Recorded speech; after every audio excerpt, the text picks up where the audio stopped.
Hello, everyone, and a warm welcome to today's live talk about translating Catalan literature, presented by the National Center for Writing in partnership with the Institut Ramon Llull. The Institute's mission is to promote Catalan literature and, of course, culture internationally, and its publication into other languages. There's an Advanced Catalan English Literary Translation Workshop ongoing this week, led by Peter Bush, and there will also be a Catalan culture spotlight at the London Book Fair next year in April 2022. My name is Olivia Snaije, and for our discussion today, I'm very pleased to be joined by Katharina Bielenberg, Stefan Tobler, Kaija Straumanis, and Douglas Suttle, all publishers and translators with experience in publishing a variety of titles by Catalan authors. We'll talk about subjects such as what the market is like for translations, how to find funding for translation, or how to find a translator. The audience is encouraged to ask questions at the end of this event, so please do so by posting them in the Q&A function. And now I'd like to introduce our panelists, who I might add are all enthusiastic advocates for literary translation. Katharina Bielenberg is the publisher of MacLehose Press in London, which publishes literature from 24 languages, including Catalan. She's also the publisher of the recently acquired Arcadia books, which has published literary fiction from 60 countries. Katharina is a translator from German to English. Welcome, Katharina. Stefan Tobler is the publisher of And Other Stories, which is located in Sheffield and is 10 years old this year. That is not Stefan, but And Other Stories. And Other Stories has published works from about 10 different languages, including Catalan. And Stefan works as a translator from Portuguese and German into English. Kaija Straumanis is Open Letter's editorial director, and Open Letter, which is part of the University of Rochester in the US, publishes literary translations from around 30 languages, including Catalan. And Kaija has edited all of the recent Catalan titles. She's a translator from Latvian to English. Douglas Suttle is a translator and publisher who lives between London and Barcelona. He founded Fum de Stampa Press in 2019, which specializes in literature and translation from Catalan into English. Douglas translates mostly from Catalan, but also from Spanish into English. So welcome, everybody. Let's start with a general question for those of you who were already involved in publishing back in 2007, when Catalunya was the guest of honor at the Frankfurt Book Fair. I'd like to know, was this your introduction to Catalan literature, or were you already familiar with this? Who would like to answer? Perhaps Katharina?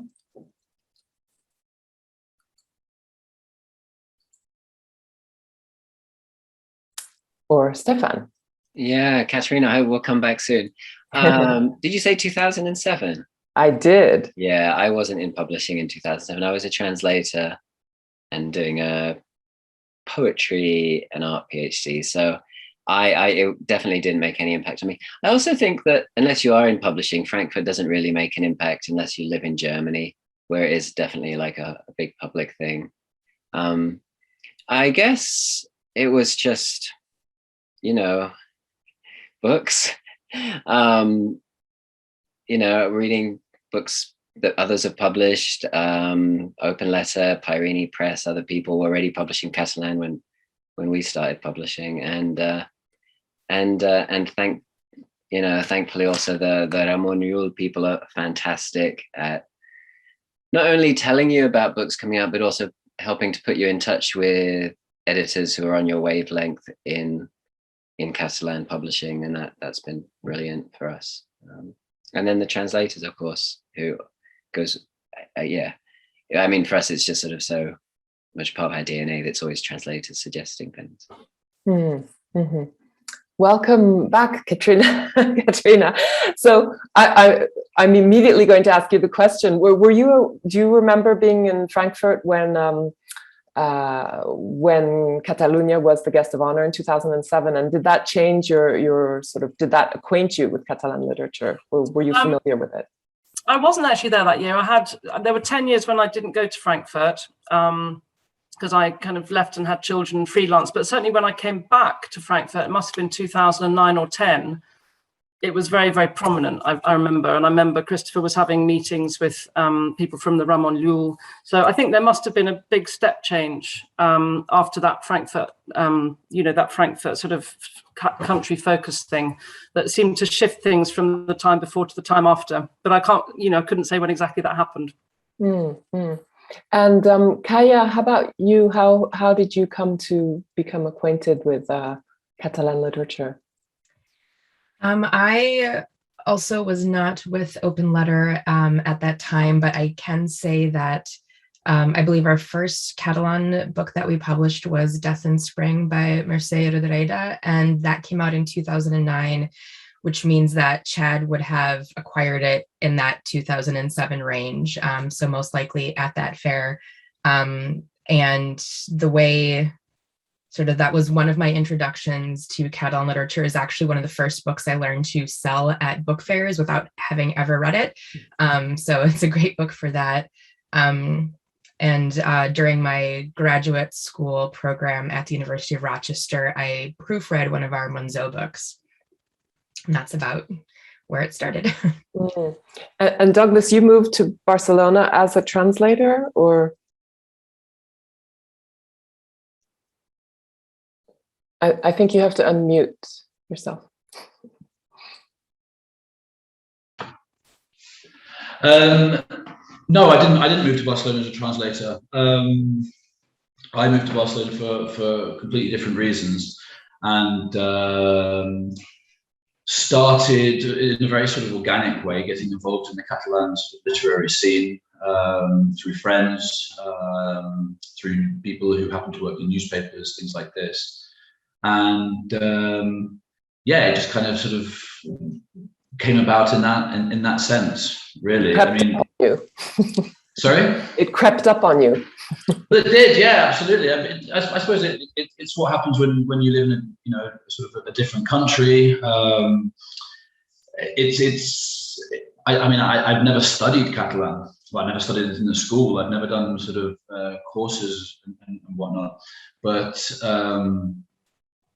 it's a case of meeting like-minded people, and they kind of, I don't know, the sort of the pieces of the puzzle sort of slowly but surely fall into place. I wanted to ask, today, how do you all go about finding Catalan literature? So besides Douglas, of course, are any of you Catalan readers? So do you find, readers, and how important of a role have publishing fellowships played in your discovery of Catalan literature? How much do you depend on agents or translators to send you samples? Do you want to, Stefan, do you want to sort of answer that, and then we can move to Katharina? Yeah, it is a bit of everything for us. Agents are, some agents in Barcelona are really great at sending along things. We've bought a couple of Eva Baltasar's books from Bernat Fiol at Salmaya. And then also through a fantastic week in Barcelona, thanks to the Ramon Llulls, Tara and I met the editor at L'Altra Editorial, Eugenia Brogi, and one of her authors then became one of our authors too. And once those connections are made, that really helps with finding other suggestions and and getting further ideas. And often the trouble is just that I don't read Catalan, so I have to rely on what other people say, which I find very difficult sometimes. And B, sometimes there is Spanish available, but I'm a slow Spanish reader.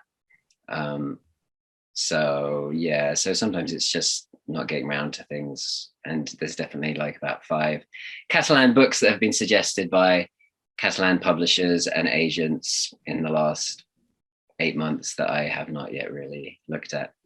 Maybe sent to 1 or 2 translators who also haven't had time to look at. We work quite slowly. Well, we'll get to the translator bit because, whether there are enough to go around. But and Katharina, how about you? How do you go about finding new titles? Well, kind of regular book fair meetings with the Ramon Llull is a really good starting point. And then, like Stefan, I was spoilt rotten one week in September, probably 3 or 4 years ago. And they were kind of, I mean, it was an amazingly organized week, which really put Catalan literature into context and took you to the places where those books had been written, particularly the sort of Mercè Rodoreda. It was absolutely brilliant. And then we had a kind of sort of speed dating in, I think it was the Institut of Architecture, which had a kind of Picasso frieze on the wall. It was all just utterly beautiful. And we met with a lot of publishers and agents kind of every half hour for 2 days. And actually a publisher from the Balearic Islands as well. I mean, it was really quite a broad event. And, you know, they're very good at following up. And as Stefan says, they're incredibly active Barcelona-based agents of Spanish and Catalan literature.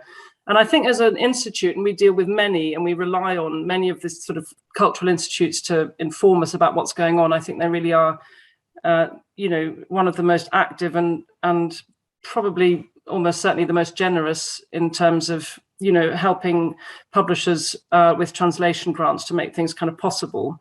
And then we also we see what other, you know, we have this kind of network of international publishers.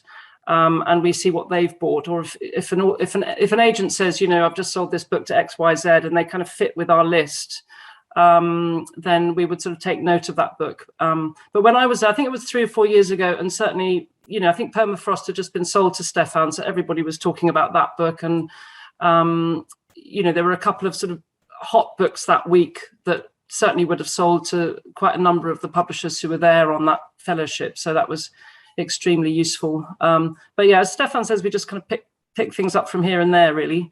But they are, you know, they're a brilliant institute, and it's and that kind of, you know, major fact-finding mission in terms of contextualizing the literature and you know, the periods in which they were written. It was immensely useful. And being a German reader, because I know quite a bit of Catalan literature is translated into German and French. Do you have a look at what German publishers do as well, or? Yeah, I can't think I've read a German version of a Catalan book actually myself, but certainly would look at what German publishers are doing. I think, as Stefan said, there was quite a lot of stuff that came through this year, and I missed out on a book that I think Zorkamp had bought, which is already sold to another. So I was able to talk to them about it, and you know, occasionally publishers abroad are able to sort of share readers' reports, which also helps. If you can't read a book in like Catalan yourself, but you know, they have a report by a German reader, that can be quite useful. So yeah, and I was speaking to a Catalan agent who said that the Ramon Llull Institute gives something like €1,000 to have a sample translated into English. So I guess they're able also to send you samples in English. Exactly. Yeah. So you get kind of, you know, 20 or 30 pages, which is often can be enough actually to tell you whether you're going to like the rest of the book. So that is immensely useful because, as you know, Catalan readers, we do use Catalan readers, and some of them are certainly in this room. But actually just being able to read a bit in English is sometimes a much quicker process because, you know, everyone's quite busy, and publishers don't pay a huge amount for readers' reports. So you can't ever make it a priority for people who have, you know, other things going on in their lives. So, but yeah, the samples are really, really useful. Yeah, incredibly. And Kaija, how do you go about sourcing? Well, I guess you have 5 books coming up because you've already bought them, right? Or you've committed to them. Perhaps this is a good time to talk about that. From what I understand, you will be publishing over the next 5 years 5 titles, or you've already published 2, perhaps. Yes. So to go back a little bit, I was with our publisher Chad Post in Barcelona in 2017 for one of these sort of speed dating Catalan agent publisher weeks, which yes, all the chorizo and best food you can eat also, and some of the best books you can buy. And it was one of the first days where they had actually a PowerPoint for us prepared. And I believe it was journalist and author Jordi Nopka who had this PowerPoint. And we're sitting there and he's going through all these classic and contemporary Catalan authors. and Chad and I are sort of elbowing each other and glancing at each other and going like, it sounds like this PowerPoint was created for Open Letters list and one of this, and just there was so much of it. And we spoke to him afterward, and he said, he knows that we published the Rhetoreta books and the Monzo, so it wasn't specifically tailored for us, but he sort of had it in the back of his mind, which is kind of how we got to the decision of committing to publishing 5 books from 2017, 2018 on to expand on our Catalan list, because we have not all of Rhetoreta's books, but almost all of Rhetoreta's books. We publish Monzo very frequently. And so we have 3 new names to our list. There's Muriel Villanueva, who's published by MacLehose Arcadia, who also published Max Becerra. And it was during that PowerPoint where we were being spoken to about the adventures and misadventures of the admirable Juan. It's kind of like a Monty Python, Don Quixote-esque book, where we were emailing the publisher during that presentation. So we were setting up extra meetings during this week of meetings, and kind of discovered that MacLehose Arcadia was sort of like the Catalan version of Open Letter. We met with the publisher, and he's saying, oh, we publish books that are a little strange maybe, and we don't have many friends. And we're like, we are you. let us work together. And the nice thing, I think, with being a smaller press that does 10 books a year is that we do have an advantage that a lot of these publishers and agents are familiar with the types of books that we publish. And so we do get the Rhetoreta recommendations, but then also other recommendations of new names or more classical authors who really do fall into the types of literature that we like. And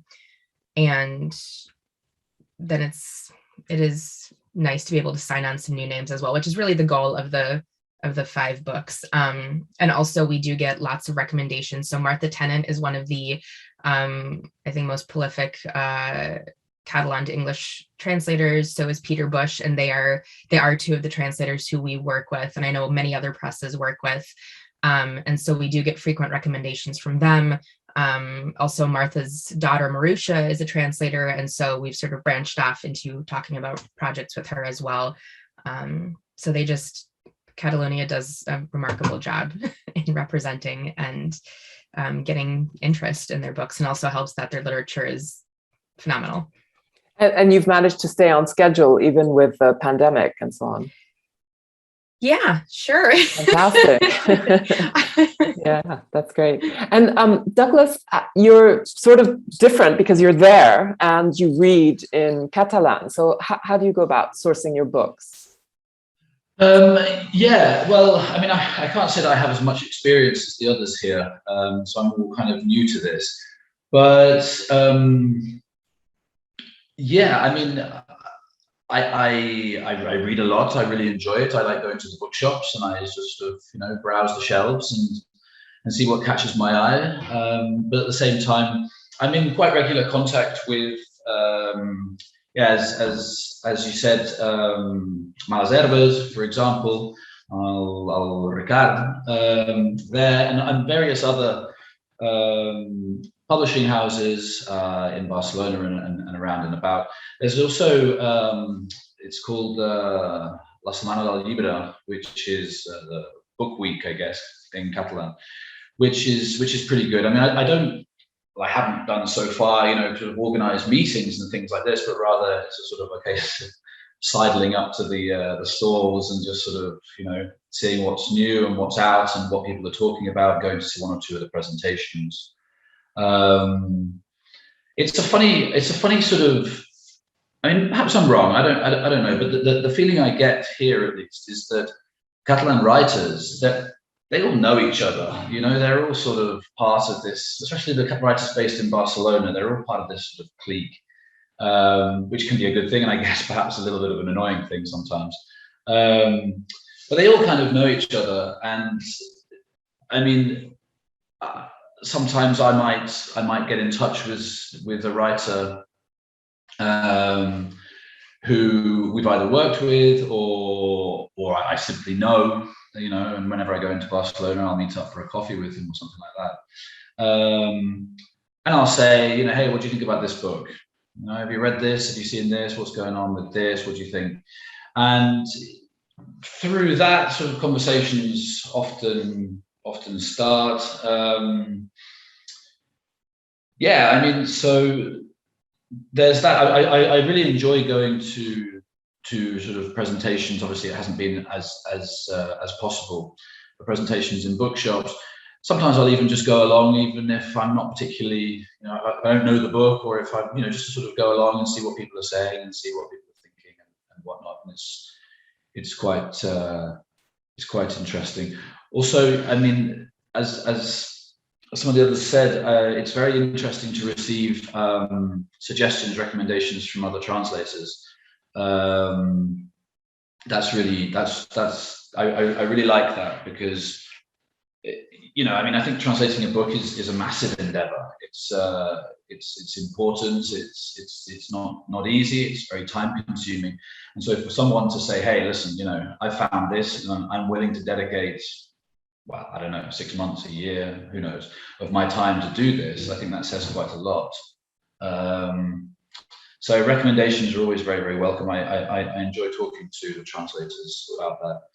But I mean, really, honestly, sometimes it sounds a bit ridiculous, but sometimes, you know, I might pop by the local bookshop and pick up a book that I've never heard of, or you know, just sort of reading on the back.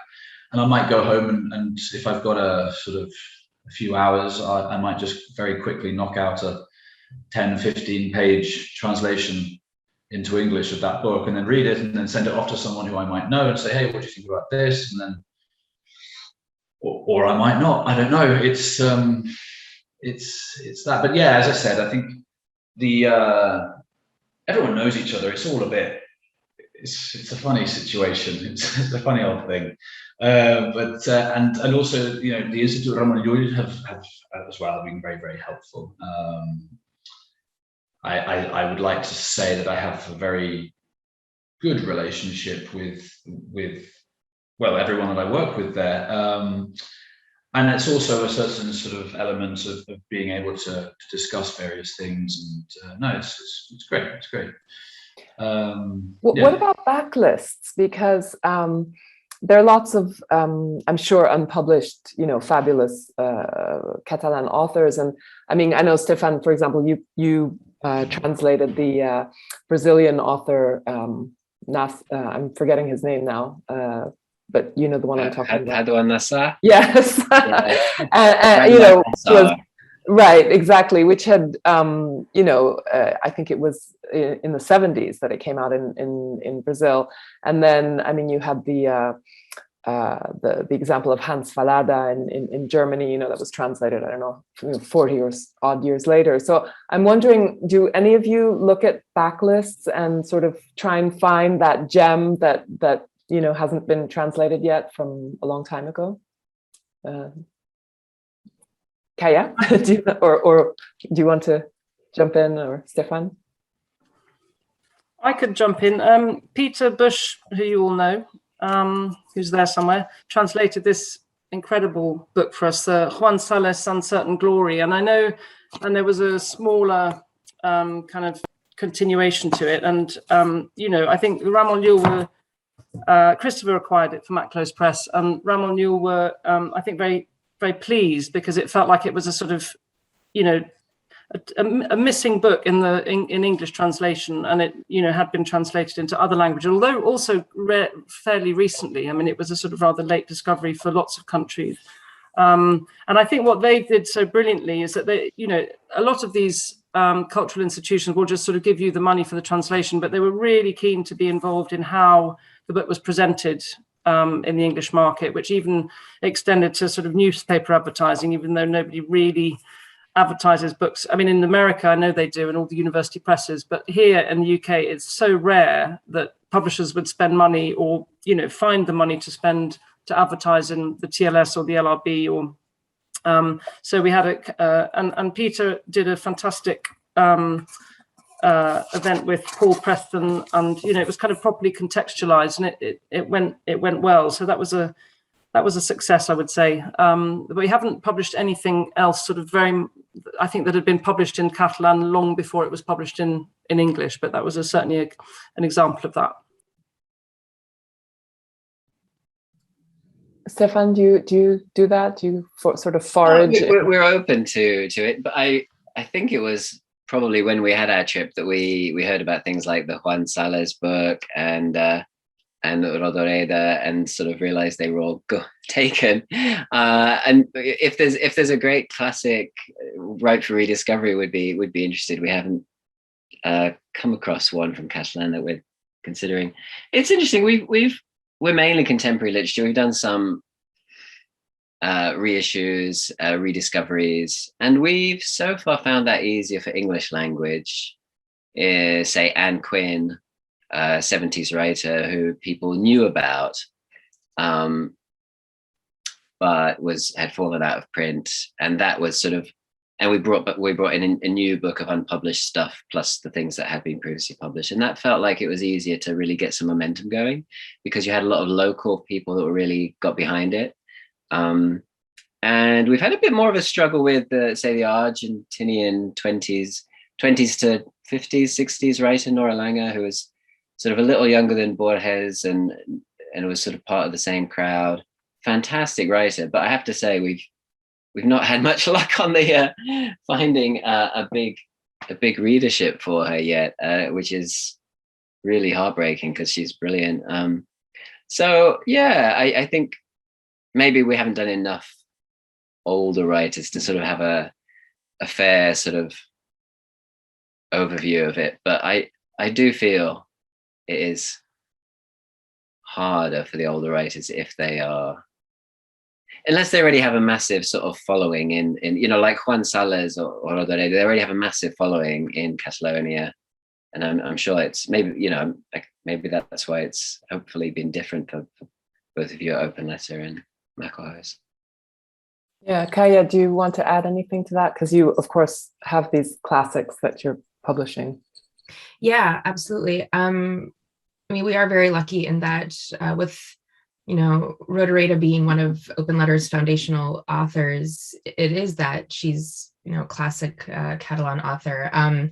And we do look for classic books that have been sort of,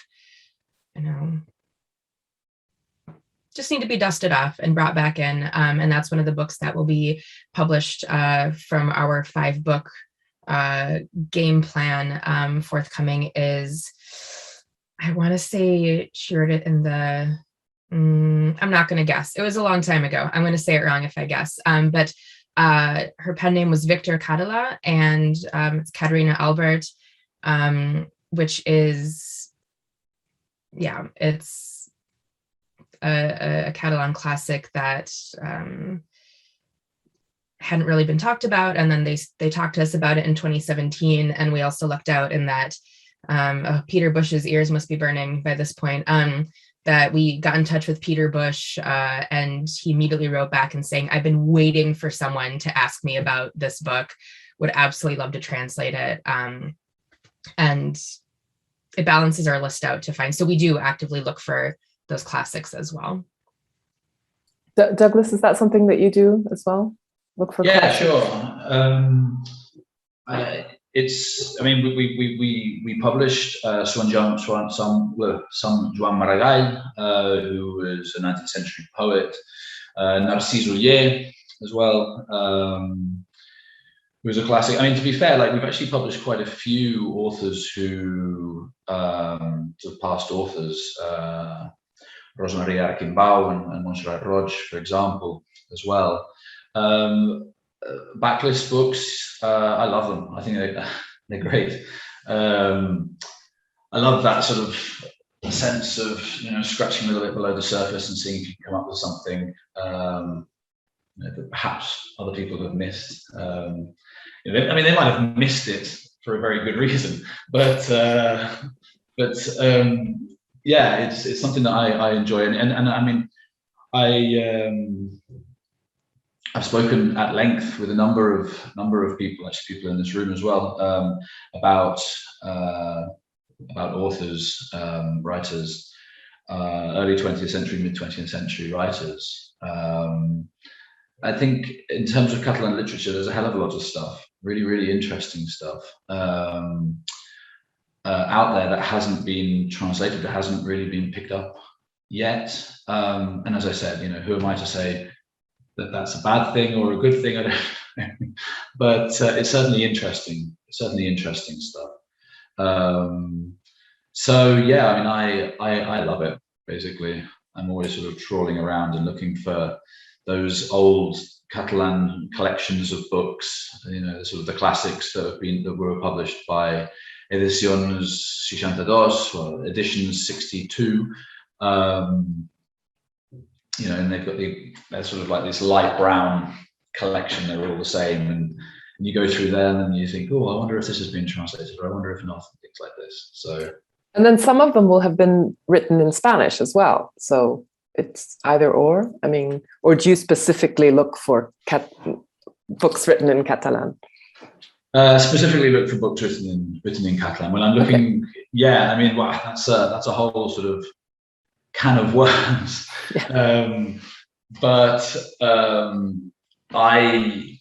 I look for Catalan language literature, and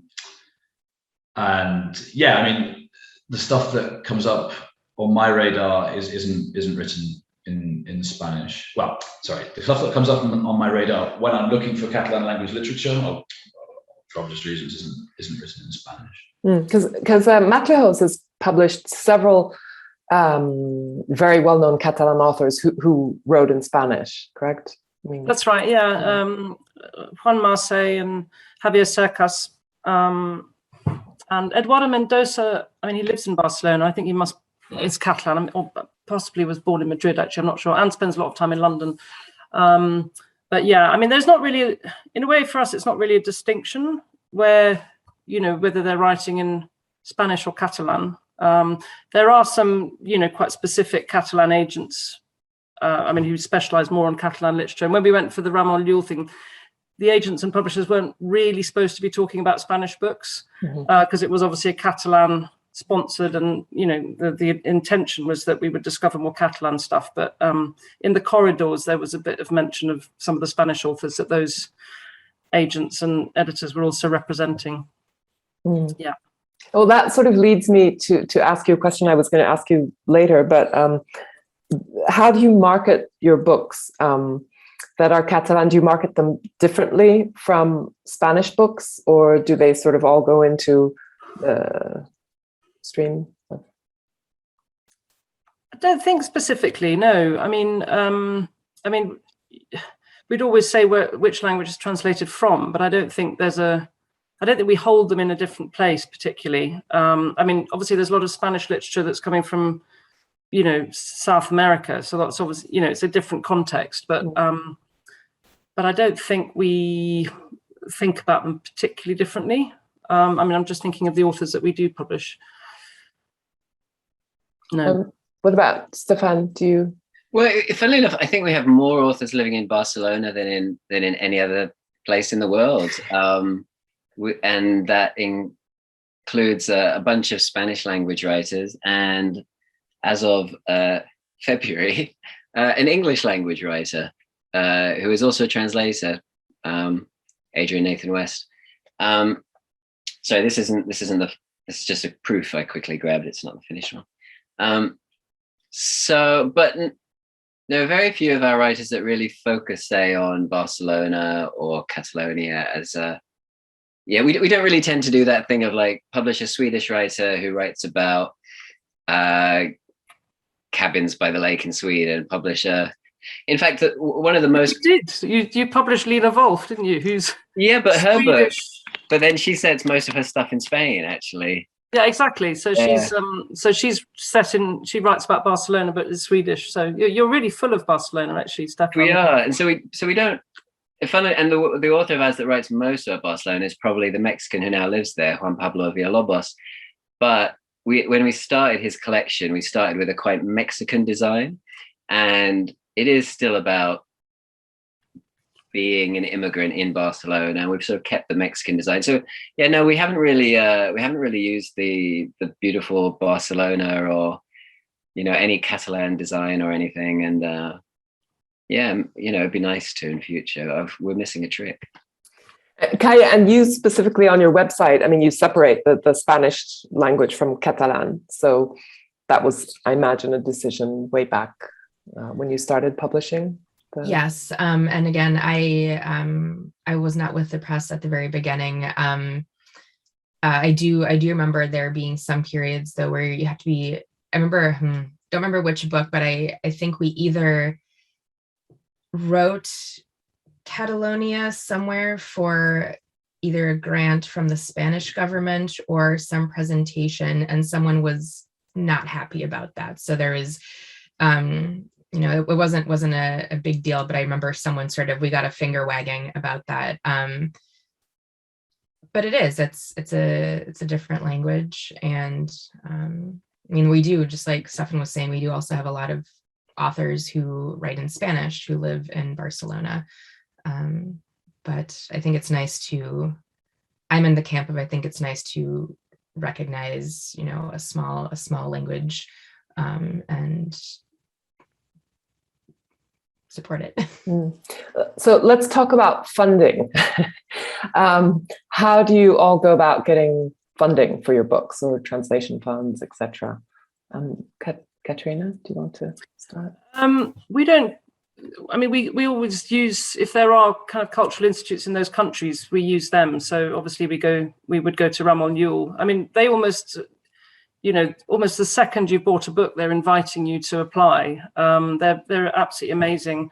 Beyond that, I mean, because we're not a tiny independent, we, you know, we don't seek funding really beyond that, although we have in the past applied to Creative Europe for help with those translations. But yeah, Ramon Llull is, you know, they're the sort of, and they are, as I said before, they're, you know, in a way they make Catalan feel like a much bigger language than it is, just because of how particularly good they are at promoting it. You know, if I were to compare them with some of the other European countries, they really are kind of in the top 5 in terms of actually just giving you information alongside, you know, they're properly knowledgeable, I think, because they have such a history. Douglas, how do you go about getting funding? Same, Ramon Llull? Yeah, Ramon Llull. There are also some guys in the Balearic Islands, Institut de Lletres Balearics, something like that. Anyway, I can't remember now. Sorry about that. No, Studies Balearic, so the Institute of Balearic Studies, and they offer translation. Well, the package of grants. But of course, they only do it for writers from the Balearic Islands, which is interesting, I think, because as far as I understand it, Institut Ramon Llull, they will deal with Catalan language books. I think I must be right, yeah. Whereas the Balearic Islands, it's like if the author is from the Balearic Islands, it doesn't really matter what language they're writing in. So it could be Spanish, or it could be Catalan or Mallorquí or whatever. I'm assuming they'll probably raise their eyebrows if something that, you know, it turns out someone was writing, well, who knows, German, who knows? But anyway, but yeah, so there are those guys as well, and the Spanish government also provide grants. So there are quite a few grants knocking around. There's the Spanish government, and then there's the ACE, the Acción Cultural, which we haven't applied to them yet. We will be shortly. So that's going to be a whole new sort of adventure. And then, as a Spanish company, you can apply for European funds as well. Well, we're not a Spanish company. Oh, you're a British. Yeah, a British company based in Britain. So. Okay. And Stefan, it's Ramon Llull all the way, or? Yeah, we have also applied to ACE and various other people, and yeah, but let's not talk too much about funding applications, as we'll all get depressed. Oh, I hate that shit. Yeah, and yet it must be done, I imagine. So can we move on to finding translators? Tell me how is that a challenge? Is it getting better? Are they all busy? How does that work? Stefan. Well, I will just say it's fantastic to hear that there are 12 people on this workshop, because there's definitely a need for more Catalan translators. And some of you, I don't actually know, haven't seen you 12 yet. I don't know who you are, but you might have, if you heard me speaking at other things in the past, have already heard me say this. But yeah, it's so good not just to translate from Spanish or French. I'm not sure the world actually needs more literary translators from Spanish or French, sorry. But we do need more from Catalan, because there really are. It's a really pretty small pool. And some of the people who have more experience are really busy, and that's not good for them. There's no fun if like 1,001 translators are all asking the same people, and they don't have the time to really do their job. So yeah.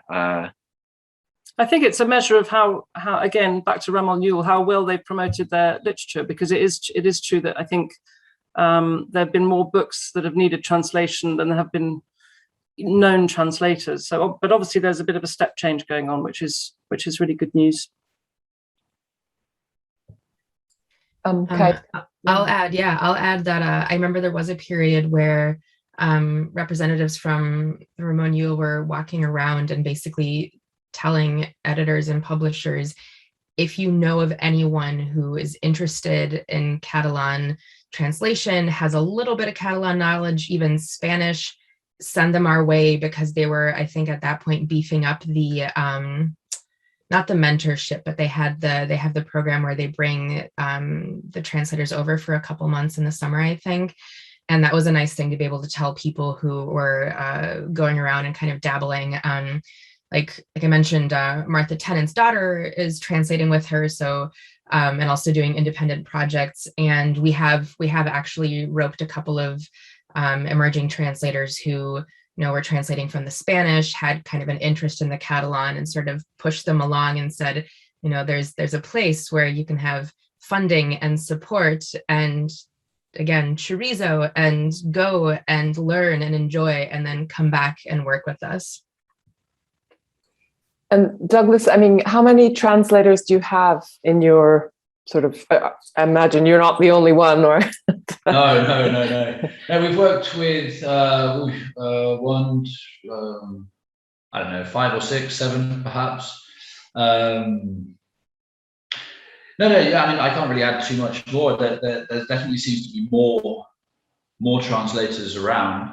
There's also that website. I think it's the Institut Ramon Llull has a sort of a database of translators. In actual fact, yeah, I contacted the translator for our January title, thanks to her presence on the database, basically. So there is that as well, which is quite useful. But yeah, I think the more the merrier, basically. Great. Okay.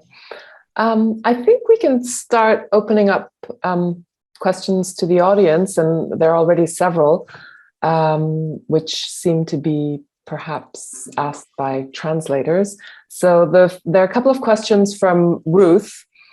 And the first question is, would any of the publishers ever take the leap to be the first to acquire a Catalan book for translation, or do you always wait to see which other publishers acquire it in other countries? Kaija, go ahead, because you're... No, I'm shaking my head. I don't think that really drives us that much. What a couple other people, Stefan and Katharina, have mentioned is that if you're not a Catalan reader and you see a German publisher has picked it up, or a French publisher, and you do have access to those readers, or Spanish, then it just makes it a little easier if they don't have an English sample yet. But for us, it doesn't really make a difference.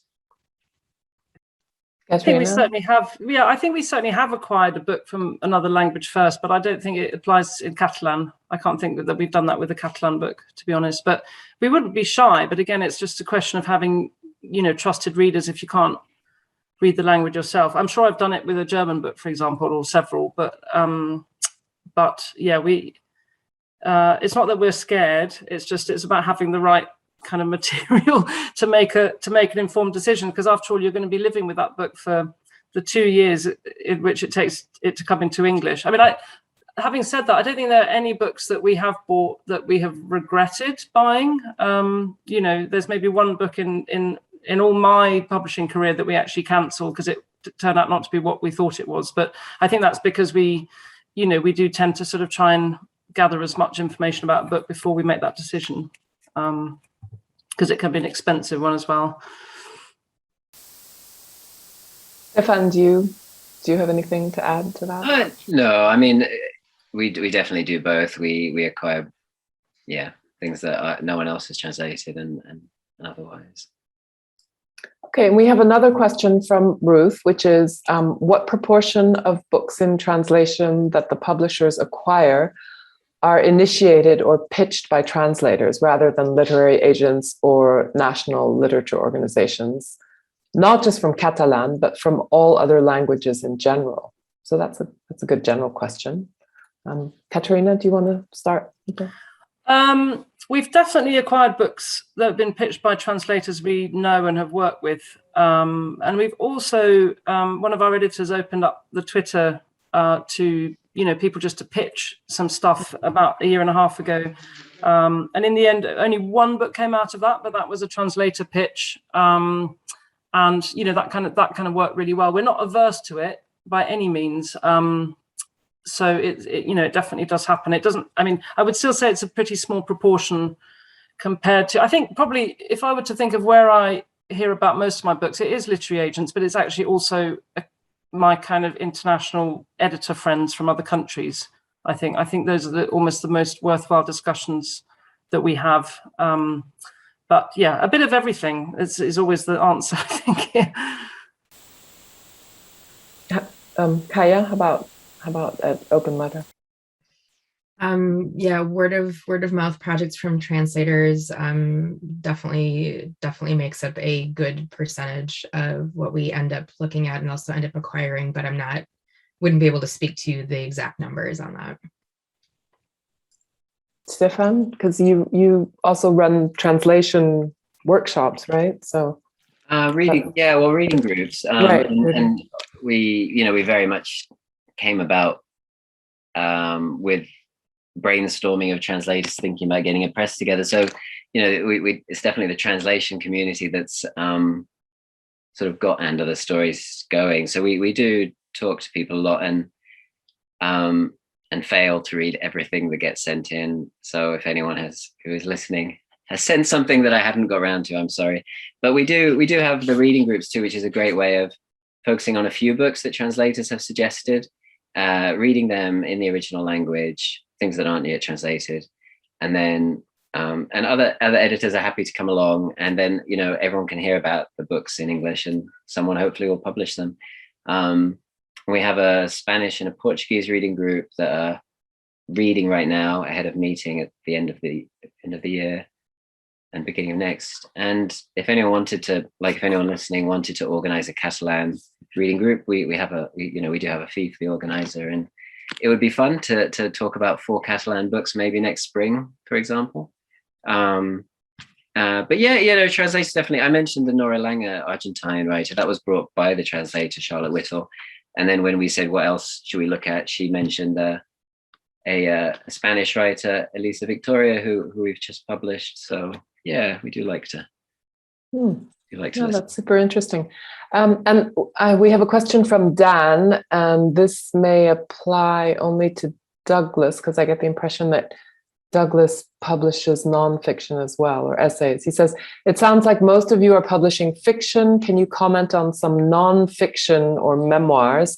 And are there agents who specialize in Catalan translation whom you pay close attention to? I guess those are 2 questions, but let's go for the first about nonfiction, because I don't know if I'm right in assuming that Douglas is the only one here who, oh no, you all publish nonfiction as well? Yeah.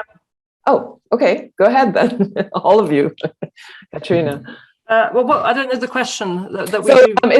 He says it sounds like most of you are publishing fiction. Can you comment on some nonfiction or memoirs? Yeah, so I don't have any. No, we don't really have any. Well, I mean, the Juan Sales is not purely fictional. I mean, if you're thinking about purely Catalan literature, then yes, the Juan Sales is, it's a novelized version of a very real life. But yeah, otherwise we do publish some, more general nonfiction, really. But I think, the nonfiction we like to publish is mainly stuff that doesn't exist already in English. It has to be quite a sort of specific thing, which is why that book works particularly well. But it is a much smaller proportion than literary fiction, and even probably we publish some crime fiction as well. Haven't found a Catalan crime writer yet, although Javier Sarcas is writing a crime trilogy in Spanish. That you'll be publishing? Yes, we are. We're publishing the first one in February. Fabulous. Okay. Yeah, which is really exciting. Yeah. And that's obviously set in partly in Barcelona and in Terra Alta. But yeah. And agents who specialize in Catalan translation, there are some very good ones, I think. I think we've all bought books from Salmaya Literary Agency. And I like to speak to Bernat, but they're very kind of attentive and professional. And Ramon Llull organized a kind of speed dating session, I think, in lieu of, it feels like it was just after what would have been the London book. Actually, it was around June. And that was actually pretty useful to just see actually in one morning the context of what was being published in quite sort of rapid succession. And I think I must have had about sort of 6 or 8 meetings that day. I can't say, like Stefan, being very honest, that I followed up on every single submission that came thereafter, because it was a kind of torrent. But yeah, there was some really interesting stuff, some of which has since been sold. I think one book's gone to Weidenfeld and Nicholson.